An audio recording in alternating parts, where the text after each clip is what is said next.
The Avonlea young people had been practicing for weeks, and all the scholars were especially interested in it by reason of older brothers and sisters who were going to take part. Everybody in school over 9 years of age expected to go, except Carrie Sloane, whose father shared Marilla's opinions about small girls going out to night concerts.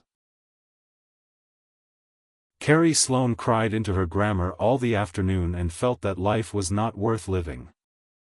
And the real excitement began with the dismissal of school and increased therefrom in crescendo until it reached to a crash of positive ecstasy in the concert itself.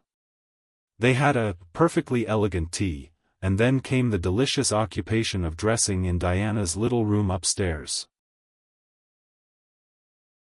Diana did Anne's front hair in the new pompadour style and untied Diana's bows with the especial knack she possessed, and they experimented with at least half a dozen different ways of arranging their back hair. At last they were ready, cheeks scarlet and eyes glowing with excitement. True, Anne could not help a little pang when she contrasted her plain black tam and shapeless, tight-sleeved, homemade grey-cloth coat with Diana's jaunty fur cap and smart little jacket. But she remembered in time that she had an imagination and could use it. Then Diana's cousins, the Mays from Newbridge, came. They all crowded into the big pung sleigh, among straw and furry robes, and reveled in the drive to the hall, slipping along over the satin-smooth roads with the snow crisping under the runners. There was a magnificent sunset, and the snowy hills and deep blue water of the St. Lawrence Gulf seemed to rim in the splendor like a huge bowl of pearl and sapphire brimmed with wine and fire. Tinkles of sleigh bells and distant laughter, that seemed like the mirth of wood elves, came from every quarter. "Oh, Diana," breathed Anne, squeezing Diana's mittened hand under the fur robe, "isn't it all like a beautiful dream? Do I really look the same as usual? I feel so different that it seems to me it must show in my looks." "You look awfully nice," said Diana, who having just received a compliment from one of her cousins, felt that she ought to pass it on. "You've got the loveliest color." The program that night was a series of thrills for at least one listener in the audience, and, as Anne assured Diana, every succeeding thrill was thrillier than the last. When Prissy Andrews, attired in a new pink silk waist with a string of pearls about her smooth white throat and real carnations in her hair, rumor whispered that the master had sent all the way to town for them for her, climbed the slimy ladder, dark without one ray of light, and shivered in luxurious sympathy, when the choir sang, far above the gentle daisies, and gazed at the ceiling as if it were frescoed with angels, when Sam Sloane proceeded to explain and illustrate how Zachary said a hen and laughed until people sitting near her laughed too, more out of sympathy with her than with amusement at a selection that was rather threadbare even in Avonlea, and when Mr.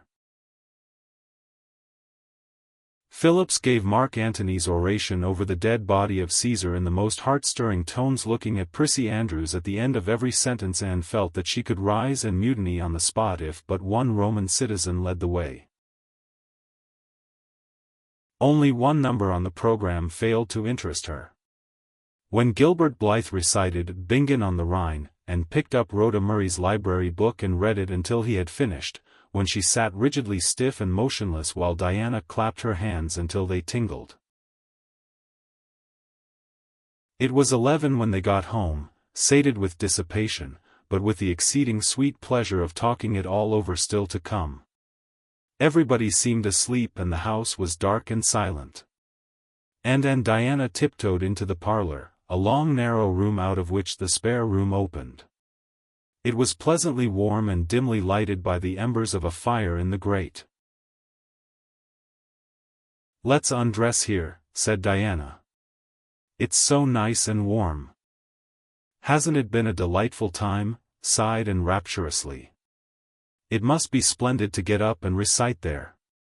Do you suppose we will ever be asked to do it, Diana?" "Yes, of course, someday. They're always wanting the big scholars to recite."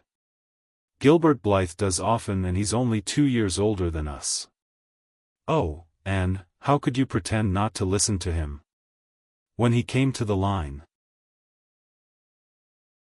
"There's another, not a sister." He looked right down at you. "Diana," said Anne with dignity, "you are my bosom friend, but I cannot allow even you to speak to me of that person. Are you ready for bed? Let's run a race and see who'll get to the bed first."